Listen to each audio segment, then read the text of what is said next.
Milk तो बिल्कुल भी नहीं है। ये इतनी ज़्यादा हेल्दी, क्रीमी और टेस्टी बनती है कि अगर आप अपनी वेट लॉस जर्नी पर हो या बच्चों के लिए कुछ खाना, यानी कि फॉक्स नट्स, मखाना में ना बहुत हाई अमाउंट में कैल्शियम होता है, तो आप इसे ज़रूर इंक्लूड करें अपने डाइट में। और मखाना जो है ना, ये काफ़ी अच्छे से क्रिस्पी हो जाएंगे।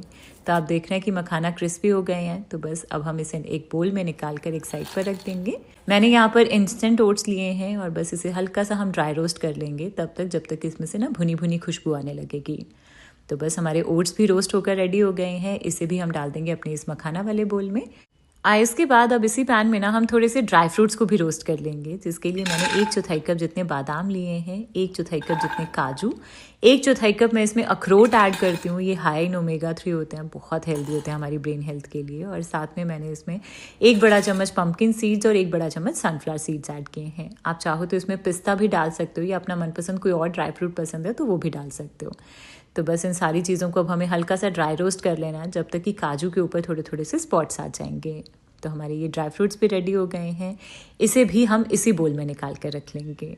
और अब चॉकलेटी फ्लेवर देना है इस आइसक्रीम में, तो मैं इसमें डाल रही हूँ 1.25 बड़ा चम्मच जितना कोको पाउडर। अगर आपको चॉकलेटी फ्लेवर नहीं देना है तो आप इसकी जगह अपना मनपसंद को डालूंगी डेट्स, यानी कि खजूर। डेट्स के बहुत सारे बेनिफिट्स हैं, इसमें नेचुरली स्वीटनेस है और इसके जो बेनिफिट्स हैं प्लीज़ आप एक बार गूगल कर लीजिएगा, बहुत हेल्दी होती है ये। तो तकरीबन 10-12 डेट्स लिए हैं मैंने, जिसके अंदर का जो बीज है ना उसे हम हटा देंगे और इन डेट्स को भी डाल देंगे अपने इस ड्राई फ्रूट वाले बोल में। और इतनी देर में अब ये जो दूध हमने बॉईल होने के लिए रखा था इसमें भी बॉईल आ गया है। तो अब इस गर्मा गर्म दूध को भी हम इसी बोल में डाल देंगे और इन सारी चीज़ों को ना इस गर्म दूध में अच्छे से मिक्स करके इसे आधे पौने घंटे के लिए यूं ही ढक कर रख देंगे। इतनी देर में डेट्स, मखाना सब अच्छे से सॉफ्ट हो जाएंगे। और इतनी देर में मिल्क कंपाउंड मैं दोनों को मिक्स करके यूज़ कर रही हूँ। आप अपनी मनपसंद कोई भी चॉकलेट ले सकते हो। तो अब एक बोल में इन चॉकलेट्स को डाल लेंगे और इसे हमें मेल्ट कर लेना है। आप चाहो तो इसे माइक्रोवेव में मेल्ट कर लो मेरी तरह, या फिर डबल बॉयलर मेथड भी ले सकते हो। तो बस चॉकलेट को मैंने मेल्ट कर लिया और ये तकरीबन 100 ग्राम चॉकलेट ली थी मैंने। तो अब हम इससे बनाएंगे इसका आउटर कोन, जिसके लिए ना कोई मोल्ड आपको नहीं चाहिए, बल्कि इसके लिए मैं यूज़ कर रही हूँ ये पाइपिंग बैग्स। ये नॉर्मल रेगुलर पाइपिंग बैग्स जो हम पाइपिंग के लिए यूज़ करते हैं, ये आपको ऑनलाइन ऑफलाइन कहीं भी मिल जाएंगे। इसे वैसे आप घर पर भी बहुत इजीली बना सकते हो।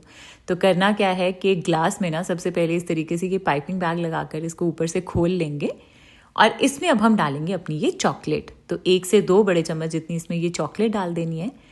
और इसके बाद ना अब हम इसको इस तरीके से निकाल लेंगे और इस चॉकलेट को ना जितना भी बड़ा आपको कोन बनाना है उतना ऊपर तक इस तरीके से इसे फैला लेंगे।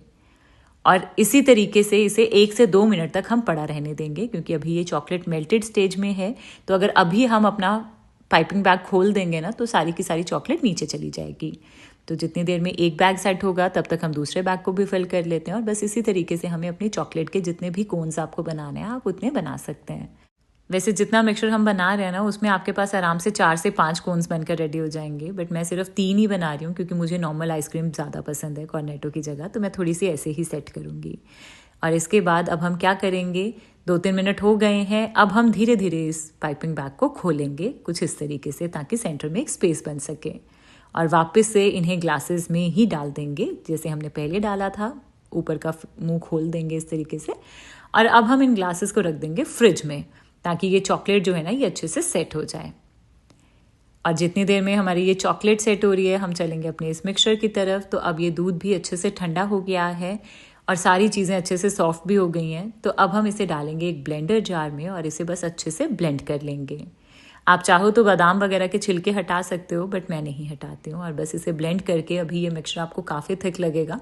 तो अब इसकी कंसिस्टेंसी को एडजस्ट करने के लिए आधा कप जितना दूध मैंने और डाला और वापस इसे ब्लेंड कर लेंगे और ये रेडी हो जाएगा हमारा बिना गिल्ट का चॉकलेटी आइसक्रीम का क्रीमी मिक्सचर। लग रहा ना बहुत ही ज़्यादा यमी।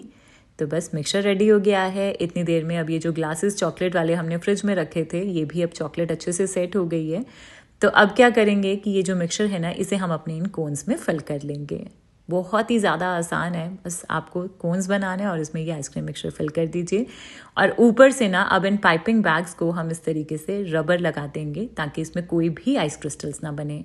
अच्छे से कवर ज़रूर कर दीजिएगा इसे। और इसके बाद इसे रख देना है हमें फ्रीज़र में सारी रात के लिए अच्छे से सेट हो जाने के लिए। और नेक्स्ट डे तक आपकी रेडी हो जाएगी ये कॉर्नेटो आइसक्रीम। तो बस अब इसे हमें डीमोल्ड करना है, जिसके लिए सबसे पहले ये रबर्स हटाएंगे। इसके बाद ना अब इस पाइपिंग बैग को साइड से हल्का सा कट लगा के आप इसे रिमूव कर लीजिए। ये बहुत इजीली रिमूव हो जाएगा और आपके पास रेडी हो जाएगी हमारी ये चॉकलेटी कॉर्नेटो। लग रही है ना बहुत ही ज़्यादा यम्मी।